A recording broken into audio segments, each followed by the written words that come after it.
오 형제여, 나로 주 안에서 너로 말미암아 기쁨을 얻게 하고 내 마음이 그리스도 안에서 평안하게 하라. 나는 내가 순종할 것을 확신함으로 내게 썼노니 내가 말한 것보다 더 행할 줄을 아노라. 오직 너는 나를 위하여 숙소를 마련하라. 너희 기도로 내가 너희에게 나아갈 수 있기를 바라노라. 그리스도 예수 안에서 나와 함께 갇힌 자 에바브라와 또한 나의 동역자 마가, 아리스타고, 데마, 누가가 문안하느니라. 우리 주 예수 그리스도의 은혜가 너희 심령과 함께 있을지어다. 하나님의 말씀입니다. 하나님께 감사합니다. 그리스도를 머리로 해서 그의 몸된 교회로 모인 저와 여러분, 우리 성도 사이에 겪게 되는 관계를 성도의 교제라고 말을 합니다. 그리고 이 성도의 교제를 사도신경을 통해 고백할 때마다 우리는 믿는다라고 함께 고백하죠. 그런데 우리는 이렇게 고백하며 자칫 눈에 보이는 관계들만 집중하기 쉬워졌습니다. 하지만 신앙의 선배들은 이 표현, 성도의 교제를 믿는다라고 말할 때 지상에 있는 교회와 더불어 천상의 교회 회원들까지도 포함해서 생각했더랬습니다. 그리고 그렇게 생각한다는 건 성도의 교제가 비단 이곳에서만 일시적으로 있는 일에 불과한 게 아니라 오히려 예수님께서 다시 오실 때에 삼위일체 하나님께서 우리에게 이루어 주실 완성과 또 성취의 한 단면이기까지도 하다라는 의미를 갖고 있습니다. 물론 이 생, 여기에서의 삶을 살아가는 신자들의 삶에는 한계가 있습니다. 이 같은 상황을 로마서는 피조물이 다 이제까지 함께 탄식하며 함께 고통을 겪고 있는 것을 우리가 아느니라. 그뿐 아니라 또한 우리 곧 성령이 처음 익은 열매를 받은 우리까지도 속으로 탄식하며 양자될 것, 곧 우리 몸의 속량을 기다리느니라 라는 말씀으로 정확하게 짚어줍니다. 하나님께서 이와 같은 처지를 알고 계신 거죠. 하지만 동시에 너희 안에 착한 일을 시작하신 이가 그리스도 예수의 날까지 이루실 줄을 우리는 확신하노라 라는 빌립보서의 말씀대로 예수 그리스도께서는 이미 일하기 하셨을 뿐만 아니라 그가 다시 오시는 그날이 이르면 우리는 분명 전 존재로 주께서 은혜로 베풀어 주시는 완성을 맛보게 될 것입니다. 그렇게 오늘 여기에서의 삶은 그 완성으로 가고 있는 여정인 거죠. 이처럼 각자의 인생에 대해 우리가 이해하는 걸 짧게는 이미와 아직 아니 라는 말로 설명하기도 합니다.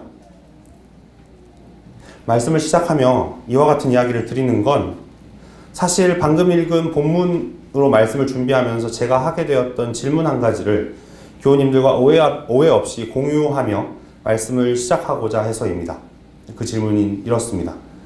여러분, 이 생에서 성도의 교제를 마치며 마지막으로 오고 가기에 적절한 말은 어떤 걸까요? 이미 앞서 말씀드린 내용이 있기에 이 질문을 듣고 교우님들 중에 어느 누군가가 제게 아니 목사님, 성도의 교제라는 건 본디 끊어지지 않는 건데 그걸 마친다뇨? 대체 그게 무슨 말씀이세요? 라고 하실 분은 없을 거라고 생각합니다. 저도 삼위일체 하나님의 은혜를 입은 신자는 무성도와 끊임없이 교제한다는 걸 믿고 압니다. 하지만 이 생이라는 제한 하에서 여기 우리의 눈에 보이는 여러 조건상으로는 그 교제가 맞춰지는 것 같아 보이는 일들도 우리는 또한 숱하게 겪게 된다는 사실 역시 자명합니다. 이런 가운데 특별히 오늘 나그네 교회 강단에서는 저에게 있어서 빌레몬서의 마지막 부분은 과연 성도의 교제라는 건 어떤 내용의 마무리를 가지는지 알려주는 좋은 예가 됩니다. 그리고 그 내용은 다만 마무리라기보다는 되려 성도의 교제의 토대요, 근간이 되기에 다만 어떠한 인생의 마무리 시점에 당도하는 신자에게만 유익한 게 아니라 사실 모든 신자에게 유익한 이야기입니다. 그러니 이 시간을 통해서 그 유익을 충분히 받아 누리시는 은혜가 우리 모두에게 있기를 바랍니다. 먼저 오늘 말씀 본문은 편지의 마지막 말만이 아니라 본론의 마지막까지 포함하고 있다는 걸 알고 읽을 필요가 있습니다. 그리고 사실 어디까지가 본론이냐에 대해서는 여러 입장이 존재합니다. 왜냐하면 오늘 본문의 23절에서 25절까지의 내용은 서신서의 전형적인 결론 모습을 띠고 있는데 반해서 20절에서 22절까지의 경우는 다소 독특한 내용으로 이루어져 있기 때문입니다. 하지만 다수의 선배들이, 신앙의 선배들이 전통적으로 20절까지를 본론으로 보고 21절부터를 서신의 마무리로 보아왔습니다. 그렇게 볼 수 있는 근거는 20절과 21절 사이에 내용상으로 두 구절이 연결된다라는 걸 알 수 있도록 해준 접속사가 없습니다. 전혀 없습니다. 또한 21절과 22절의 경우는 내용상으로나 구조상 많이 연결되어 있고 앞선 4절부터 20절까지의 내용과 명백히 구분되는 내용이라는 점 역시 20절과 21절 사이를 구분선 지어서 결론부와 또 본론으로 나누는 게 타당하다라고 생각할 수 있게 해줍니다. 결국 오늘 말씀의 가장 첫 구절인 20절은 서신의 본론 마지막 구절에 해당하는 말씀인 거죠. 근데 이 구절을 살펴보노라면 본론의 마지막 구절답게 본론 전체가 고스란히 녹아들어 있는 걸 확인하게 되는데 그게 참 흥미롭습니다. 특별히 기쁨을 얻게 하고 라는 동사나 20절 말씀입니다. 기쁨을 얻게 하고 라는 동사나 내 마음에서 마음이라는 명사에 우리는 좀 주목해 볼 필요가 있습니다.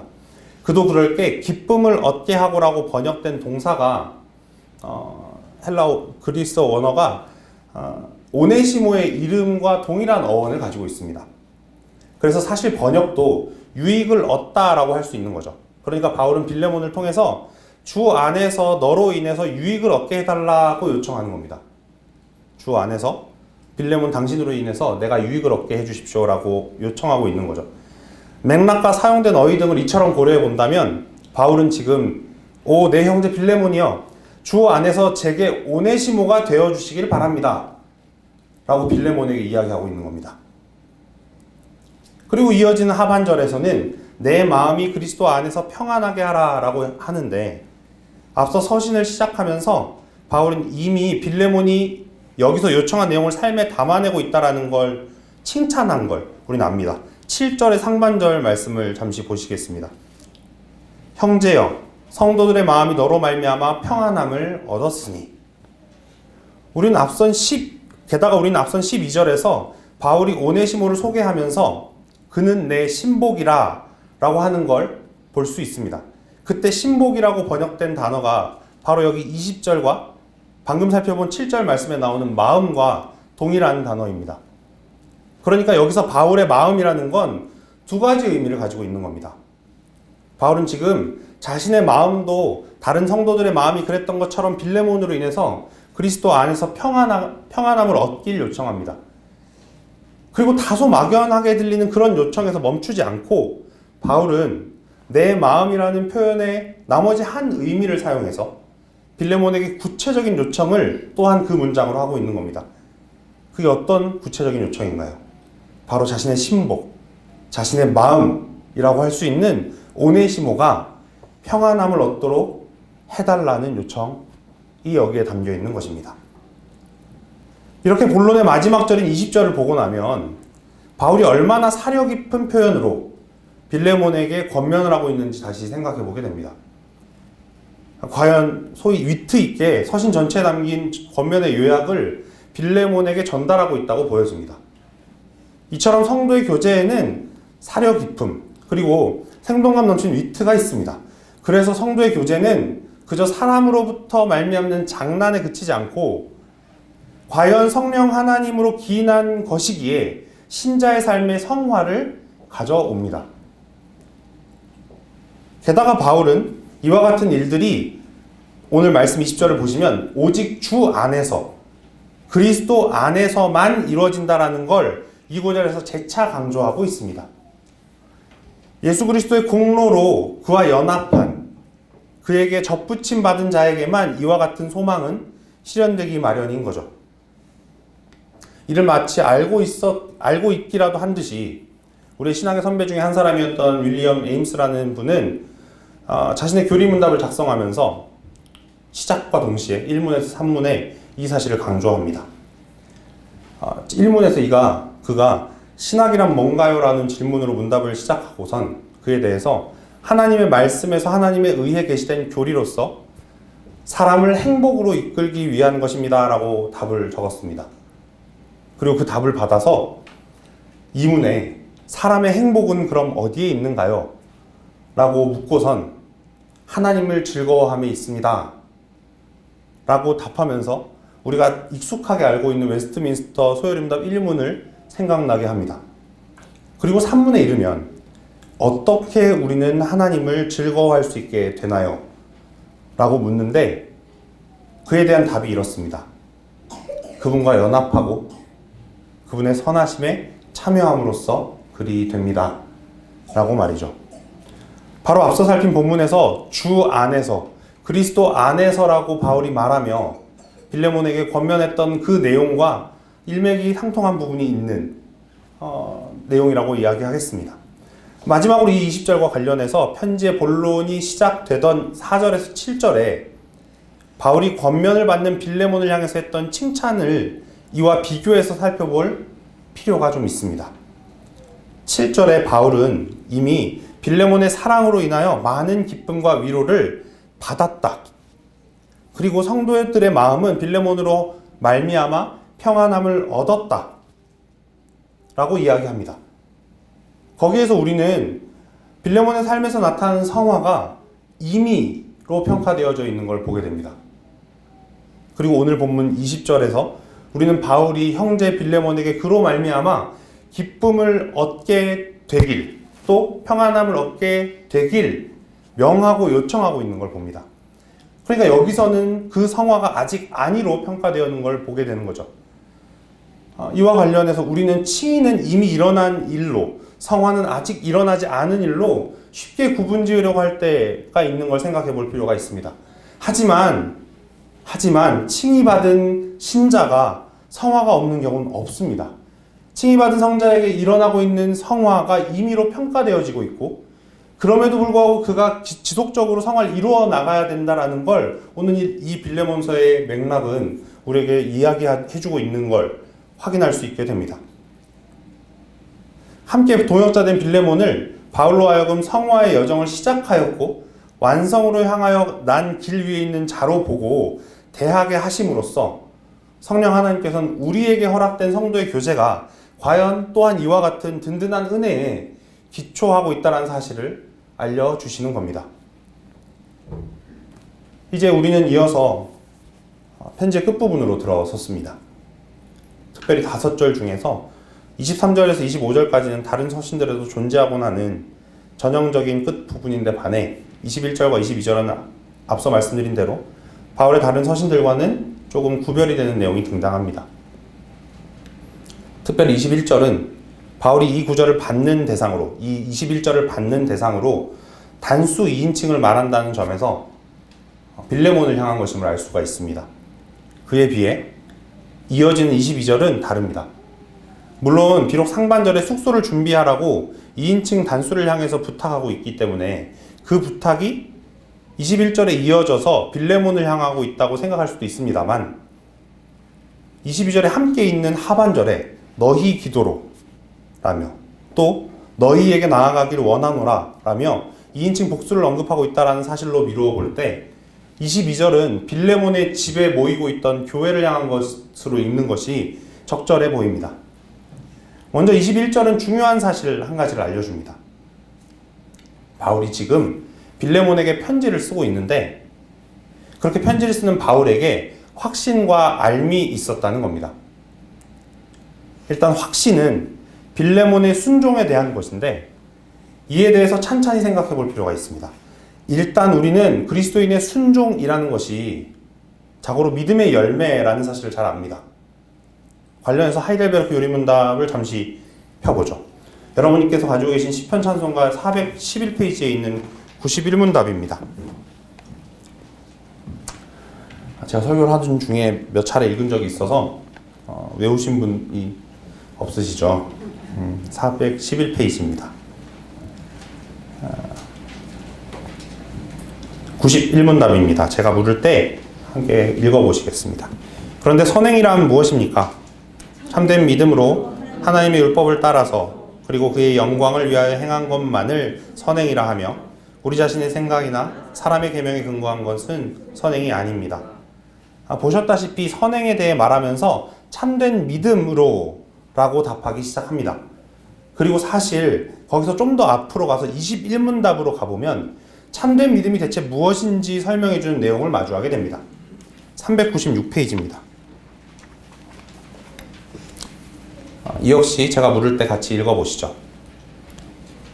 참된 믿음이란 무엇입니까?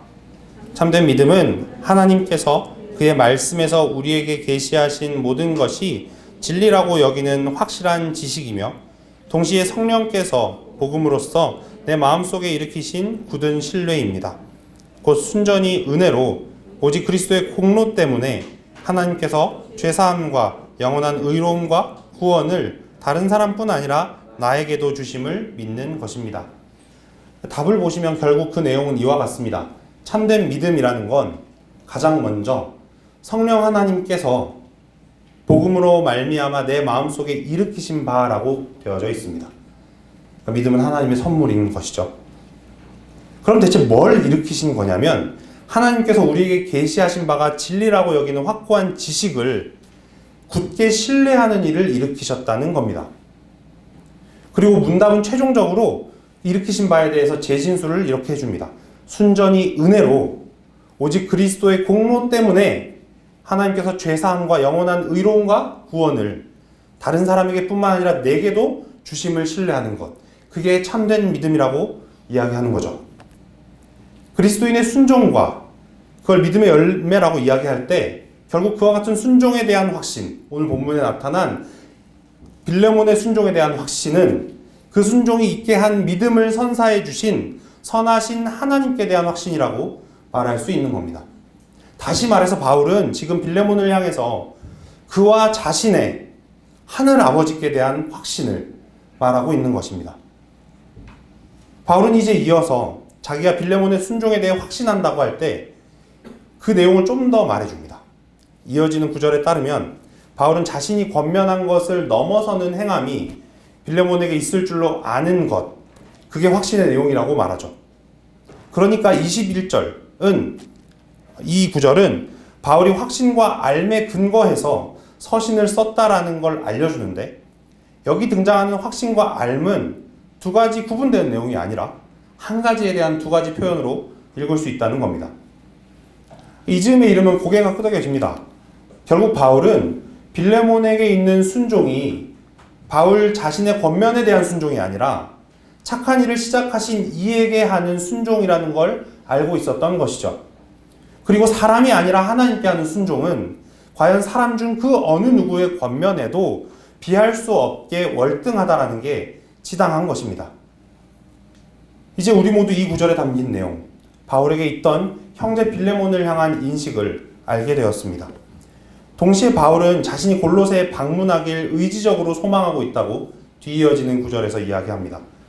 사실 숙소를 마련해달라는 그의 요청은 로마서 말미에 그가 로마에 들렸다가 서바나, 지금의 스페인으로 가기를 원한다라고 말하는 부분과 종종 충돌되는 내용으로 인식되곤 합니다. 하지만 빌레몬서를 적는 로마에 오기 전에 고린도에서 적었다고 보통은 여겨지는 로마서 15장 20절에 나오는 대로 바울은 남의 터 위에 건축하지 아니하려 하여 그리스도의 이름을 부르는 곳에는 복음을 전하지 않기를 힘썼다라고 이야기한 걸 기억해 볼 수 있습니다. 그러니 계속 서진할, 서쪽으로 나아갈 계획을 바울이 가지고 있었던 게 자연스러운 거죠. 그러나 로마에 와서 가택연금 중에 빌레몬과 오네시모를 비롯해서 골로새 교회 일들을 전해 들으면서 그는 비록 서쪽으로 나아가려는 계획과 반대 방향이자 자신이 왔던 동쪽으로 돌아가야 할지라도 가서 자신과 무성도 간에 허락된 권면의 교제가 가져온 열매, 결과를 직접 보기 원했을 것이 자연스럽습니다. 한 사람이 가지고 있는 계획이 표면적인 면에서 하나님의 작정과 일치하는 것처럼 보일 때도 있습니다. 하지만 그 저변의 의도와 같은 면들까지도 완벽하게 일치하는 경우는 저와 여러분들이 아는 것처럼 극히 드뭅니다. 되려 신자는 잘 알지 못하나 하나님 아버지께서 긍휼히 여겨주심에 의해 하나님의 작정에 맞게 인도함 받는다고 여겨지는 게 우리의 이해입니다. 그리고 이와 같은 사실을 바울이 잘 인식하고 있었던 게 22절 하반절에 아주 잘 나타납니다. 함께 22절에 너희 기도로 라고 시작되는 22절 하반절 함께 읽어보시겠습니다. 너희 기도로 내가 너희에게 나아갈 수 있기를 바라노라. 바울은 지금 바라고 있습니다. 뭘 바라고 있나요? 우리말 성경에는 바울 자신이 빌레몬과 그의 집에 있는 교회에게 나아갈 수 있기를 이라고 번역이 되어 있습니다. 이때 이 부분의 그리스어 성경을 좀 참고해 볼 필요가 있습니다. 여기서 나아가다라고 번역된 그리스어 단어가 카리스조마이라고 읽혀집니다. 근데 이 카리스조마이라는 동사의 어원은 성경에 자주 등장해서 우리가 소위 은혜라고 번역하곤 하는 카리스입니다. 그래서 이 단어를 영어로는 be grant to 뭐 이런 식으로 곧잘 번역하게 됩니다. 의미를 살려서 번역해 보자면 바울은 지금 이렇게 말하고 있는 거죠. 저는 저 자신이 빌레몬 당신과 당신의 집에 있는 교회에 은혜로 주어지기를 바랍니다. 여기서 지난 시간 설교를 혹시 기억해 보시면 여기 이 동사는 앞선 15절에 아마 그가 잠시 떠나게 된 것은 이라는 부분에서 떠나게 되다라는 말의 동사와 같은 처지의 동사인 걸 확인할 수 있게 됩니다. 다시 말해서 문장 안에 나오는 사람 중 어느 누구도 이 동사의 주어일 수가 없는 겁니다. 물론 바울은 빌레몬과 그의 집에 있는 교회에 기도를 부탁합니다. 하지만 그 기도는 도구이지 말씀드린 내용 동사의 주어는 아닙니다. 오히려 그 도구를 들어 사용하시고 그래서 결국 바울로 하여금 골로새에 가게 하실 이 궁극적인 원인은 바로 하나님이십니다. 결국 바울은 15절에서처럼 22절에서도 빌레몬서와 같은 서신이 쓰여지고 또한 신자들 간에 오갈 수 있는 확고한 토대로 하나님의 은혜, 그분의 작정과 섭리를 말하고 있는 것입니다.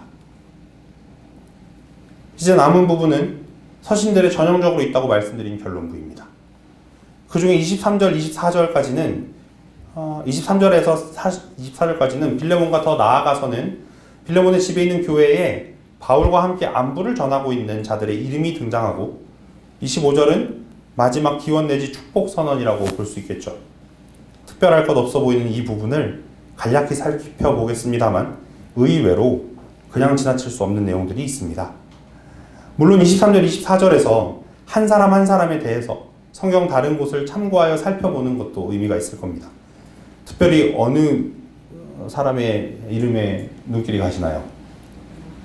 데마 혹은 마가에 대해서 설왕설래 이야기가 많이 있을 수 있습니다. 정말 간단히 그 내용을 먼저 살펴보겠습니다. 아시다시피 데마는 어떤 사람인가요? 정통적인 이해에 따르면 여기 빌레몬서가 적힐 정황 때까지만 해도 이렇게 동역자라고 불리다가 바울이 마지막 서신인 디모데 후서를 적으면서는 데마는 이 세상을 사랑하여 나를 버리고 데살로니가로 갔고 라고 적었기에 신자라 일컬어지던 자의 변절을 생각해 볼 수 있는 인물로 우리는 이 데마를 기억합니다. 실제로 칼빈도 이 부분에서 데마에 대한 내용을 꽤나 심도 있게 다루었습니다. 그러면서 그가 말하길 어떤 사람도 한때의 열정으로 지나치게 자만하지 않도록 하라. 도리어 그로 하여금 그 자만하려고 하는 그 사람으로 하여금 완성되기 위해서 여전히 남은 여정이 얼마나 많은지를 고려하게 하여서 하나님께 건실하게 해달라고 구하도록 하라 라고 말합니다. 반대로 마가의 경우는 어떻습니까? 우리가 잘 알다시피 바울의 전도여행 1차 때 중도 하차했던 인물로 2차 여행을 시작하며 바울과 바나바가 이 자를 데리고 갈지 말지를 두고 저희가 상상할 수 없는 다툼을 벌인 그래서 굉장히 뜨거운 감자요 화제 인물이었죠. 당시에 바울은 마가가 굉장히 마음에 들지 않았던 걸로 보여집니다.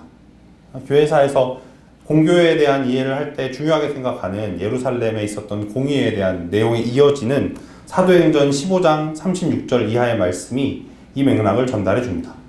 들어보시겠습니다. 며칠 후에 바울이 바나바더러 말하되 우리가 주의 말씀을 전한 각성으로 다시 가서 형제들이 어떠한가 방문하자 하고, 바나바는 마가라는 요한도 데리고 가고자 하나 바울은 밤빌리아에서 자기들을 떠나 함께 일하러 가지 아니한 자를 데리고 가는 것이 옳지 않다 하여 서로 심히 다투어 피차 갈라서니, 바나바는 마가를 데리고 배 타고 구브로로 가고, 바울은 실라를 택한 후에 형제들에게 주의 은혜의 부탁함을 받고 떠나 수리아와 길리기아로 다니며 교회를 경고하게 하니라. 하지만 오늘 본문에서나 골로새서에서 앞서 살핀 사도행전 15장 이후에 바울에게 있어 마가가 함께 일하는 자였다라는 걸 우리는 보게 됩니다. 그렇게 다툼이 있도록 만든 원인이었음에도 불구하고 이 마지막 즈음에 로마에 이르렀을 때 마가는 바울 곁에 있습니다. 그리고 디모데후서 4장에 이르면 마가에 대해서 바울이 이렇게 디모데에게 말합니다. 디모데에게 이렇게 얘기하는 거죠. 네가 올 때 마가를 데리고 와라. 그가 나의 일에 유익하니라. 이런 면모들을 볼 때 데마와 마가는 사뭇 대조적입니다. 이처럼 두 인물을 나란히 두고 생각하는 것만큼이나, 두 인물을 말이죠, 빌레몬서와 같은 곳을 향했던 골로새서에서 오늘 이 23절에서 24절 말씀의 부분과 대응되는 부분에 나오는 인명을 비교해 보는 건 또한 의미가 있습니다. 골로새서에서 안부를 함께 전하는 인물들은 좀 상세히 묘사되기도 하고, 또 여기에는 없는 유수도라 하는 예수, 그리고 아마도 라오디게아에 있었던 것으로 생각해 볼 수 있는 눈바와 그 여자의 집에 있는 교회 등 빌레몬서에서는 등장하지 않는 자들도 등장합니다. 하지만 여기 빌레몬서에서 등장하는 인명들은 빠짐없이 골로새서에 그대로 등장하는데, 그런 중에 내용이 바뀐 한 쌍이 보입니다. 골로새서에서는 오늘 본문 24절에 나의 동역자 그룹에 들어있는 아리스다고가 나와 함께 갇힌 자로 소개가 됩니다. 그리고 대신 에바브라는 골로새서가 적힐 때는 아마도 막 골로새로부터 바울에게 당도한 것으로 보이는 표현으로 소개가 됩니다만, 오늘 본문에서는 그리스도 예수 안에서 나와 함께 갇힌 자로 소개되고 있죠. 이로부터 우리는 에바브라나 아리스다고와 같은 자들이 바울을 곁에서 돕기 위해서 자원하여 갇힌 자가 되었던 걸 알 수 있습니다. 그리고 우린 이처럼 동역자들로 하여금 기꺼이 같은 처지에 놓이게 하심으로써 바울이 옥중에서도 교회를 섬길 수 있게 하신 하나님의 인도하심을 봅니다. 사실 오늘 23절, 24절과 관련해서는 이제부터 말씀드릴 한 가지 사실에 가장 무게를 두고자 합니다. 바로 안부를 전한다라는 동사의 형태가 담고 있는 내용입니다. 특이하게도 지금 여기 복수의 사람들이 무난하는 자들로 제시되고 있지 않습니까? 그런데 이 동사는, 여기 쓰여진 동사는 그 주어를 단수로 하는 형태를 담고 있는 표현입니다. 그러니까 23절에 한 차례만 좁혀져 있습니다. 이로써 우리는 여기 나온 이들이 각 개인별로 존재하지만 모두 함께 그리스도를 머리로 한 그의 몸된 교회의 지체라는 점을 기억하게 됩니다. 이 사실을 잘 설명해주는 고린도전서 12장으로 잠시 가보시겠습니다. 고린도전서 12장입니다. 12장에 12절로 31절, 약간 긴 구절인데 함께 찾아가셔서 읽어보시겠습니다. 교독을 해보겠습니다. 찾으신 줄 알고 제가 먼저 시작하죠. 몸은 하나인데 많은 지체가 있고 몸의 지체가 많으나 한 몸임과 같이 그리스도도 그러하니라. 유대인이나 헬라인이나 종이나 자유인이나 다 한 몸이 되었고 또 다 한 성령을 마시게 하셨느니라. 몸은 한 지체뿐만 아니요 여럿이니 만일 발이 이르되 나는 손이 아니니 몸에 붙지 아니하였다 할지라도 이로써 몸에 붙지 아니한 것이 아니요 또 귀가 이르되 나는 눈이 아니니 몸에 붙지 아니하였다 할지라도 이로써 몸에 붙지 아니한 것이 아니니 만일 온몸이 눈이면 듣는 곳은 어디며 온몸이 듣는 곳이면 냄새 맡는 곳은 어디냐. 그러나 이제 하나님이 그 원하시는 대로 지체를 각각 몸에 두셨으니 만일 다 한 지체뿐이면 몸은 어디냐. 이제 지체는 많으나 몸은 하나라. 눈이 손더러 내가 너를 쓸 데가 없다 하거나 또한 머리가 발더러 내가 너를 쓸 데가 없다 하지 못하리라. 그뿐 아니라 더 약하게 보이는 몸의 지체가 도리어 요긴하고 우리가 몸에 덜 귀히 여기는 그것들을 더욱 귀한 것들로 입혀주며 우리의 아름답지 못한 지체는 더욱 아름다운 것을 얻느니라.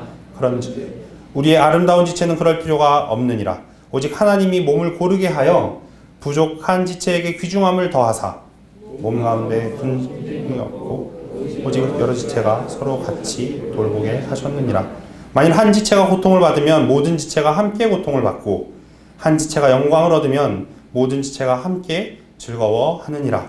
너희는 그리스도의 몸이요 지체의 각 부분이라. 하나님이 교회 중에 몇을 세우셨으니 첫째는 사도요 둘째는 선지자요 셋째는 교사요 그 다음은 능력을 행하는 자요 그 다음은 병 고치는 은사와 서로 돕는 것과 다스리는 것과 각종 방언을 말하는 것이라. 다 사도이겠느냐 다 선지자이겠느냐 다 교사이겠느냐 다 능력을 행하는 자이겠느냐 다 병 고치는 은사를 가진 자이겠느냐 다 방언을 말하는 자이겠느냐 다 통역하는 자이겠느냐. 너희는 더욱 큰 은사를 사모하라. 내가 또한 가장 좋은 길을 너희에게 보이리라. 그리고 이러한 그리스도의 몸된 교회로 존재하는 고린도 교회의 각 지체들이 여러 기이한 은사들을 사모하는 걸 보며 바울은 바로 이 몸, 이 교회가 존재하는 가장 좋은 길로 이어지는 고린도전서 13장에서 바로 사랑을 말합니다. 우리가 그다지도 사모해서 외우기도 하고 노랫말로 쓰기도 하는 사랑장은 교회의 존재 원리로 주어진 것입니다. 그리고 함께 읽은 고린도전서의 내용대로라면 성도는 자고로 저 우주에 성운같이 다분히 역설적으로 들리지만 흩어진 채로 모여 있어야 하는 겁니다. 이제 드디어 마지막 절에 이르렀습니다. 우리 주 예수 그리스도의 은혜가 너희 심령과 함께 있을지어다. 바울은 그저 말뿐인 축원 정도로 이 구절을 적고 있지 않다라는 걸 우리는 기억해야 합니다. 오히려 죄로부터 하나님의 자녀로 택하신 자를 속량하사 구원하시고 그에 합당한 자로 살아가게 하시는 면면마다 실로 주 예수 그리스도의 은혜만이 신자들의 심중에 절실할 수밖에 없습니다. 그렇게 바울은 이 구절과 같은 간구이자 소원함으로 서신을 마무리합니다. 헌데 전형적으로 이런 축원들에는 있을지어다에 해당하는 동사가 원문상으로는 존재하지 않습니다. 그러니까 직역하면 주 예수 그리스도의 은혜가 너희 심령과 함께 까지인 거죠. 물론 전형적인 당대의 편지글에서 관용적 인사 표현이라고 할 수도 있겠습니다만 또 달리 우리는 이로부터 여기 이 은혜가 참으로 신비하게도 시간을 초월해서 성도의 심령과 함께 한다라고 말할 수 있게 됩니다. 우리 스스로는 시시때때로 각자가 생각한 대로 삶을 재단해서 자신을 향한 하나님의 은혜를 없다가 있는 것으로 이야기하고 싶어 합니다만 하나님의 은혜는 참으로 다함이 없으셔서 우리의 판단을 뛰어넘어 역사하시는 겁니다. 그리고 바울은 바로 이 은혜, 예수 그리스도로 말미암는 은혜에 성도를 맡깁니다. 오직 은혜요, 오직 하나님께만 영광이라는 신앙 선배들과 우리의 모토는 과연 성경적이라고 할 수 있겠습니다. 이제 말씀을 마무리하려고 합니다. 실로 부족한 저를 생각하면 나그네 교회 교우님들은 그런 제게 참 과분하다 생각이 들 때가 많은 참 귀한 분들이셨습니다. 정확히 바울이 빌레몬을 대하는 것과 같은 마음을 주셨습니다.